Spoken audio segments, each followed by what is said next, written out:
London is my hometown. Everyone's very excited about you coming. What's extraordinary is every American athlete that I've interviewed, when I ask them to cite a role model, I'd say 90% say you. You're like this kind of weird, godlike figure to them. With that comes responsibility. Are you aware of the status you have amongst your peer group? And what do you feel about that responsibility? I mean, sometimes I feel it, but I mean, I like to just think of myself as a normal person who just has a passion, has a goal and a dream, and goes out and does it. And that's really how I've always lived my life. And I've seen you say that before, but come on, Michael, you're not a normal person. I consider myself normal. I've spent 20 years in the pool. I consider that something that's normal. Just that's not normal. Done it for, I mean, what do you consider normal? Well, not spending 20 years in a pool. I don't consider... I spend about 20 minutes in the pool a day. Well, that's not normal.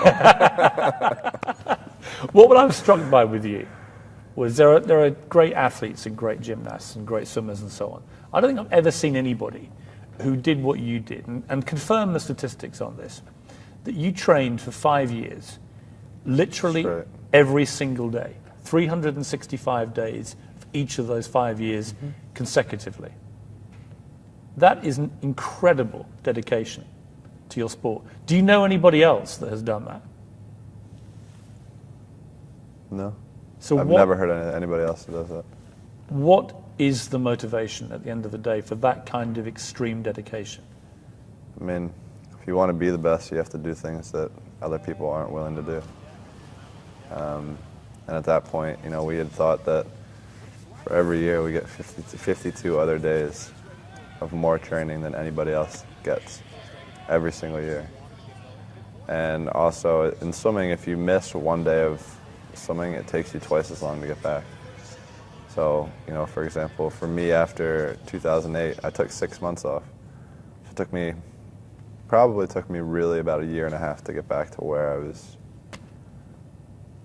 like, really needed to be and should be. Who are your sporting idols? Michael Jordan. Why him? He changed the sport of basketball in my eyes. You know, how it, you know, on and off the court, the guy, I mean, in my eyes, made basketball what it is. And you know what he did. Have you met him? I haven't, never met him. What would you ask him if you were able to meet Michael Jordan? I've had that thought a lot. What's the thing you're most curious about with him?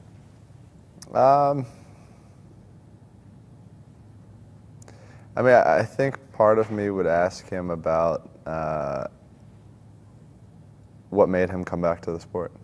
What made him go to basketball and then decide to come back? Or excuse me, baseball, and then decide to come back to basketball. You know, I think one of the coolest things that I love about him was it didn't matter what he had, you know, going on off the court, or if he was sick or this or that. He never used it as an excuse. He came out every single night on the court and he did what he had to do to get the job done. And that's what champions do. It doesn't matter what else is going on when you walk into your arena or your whatever you excel at, you're there to take care of the job that you have to do.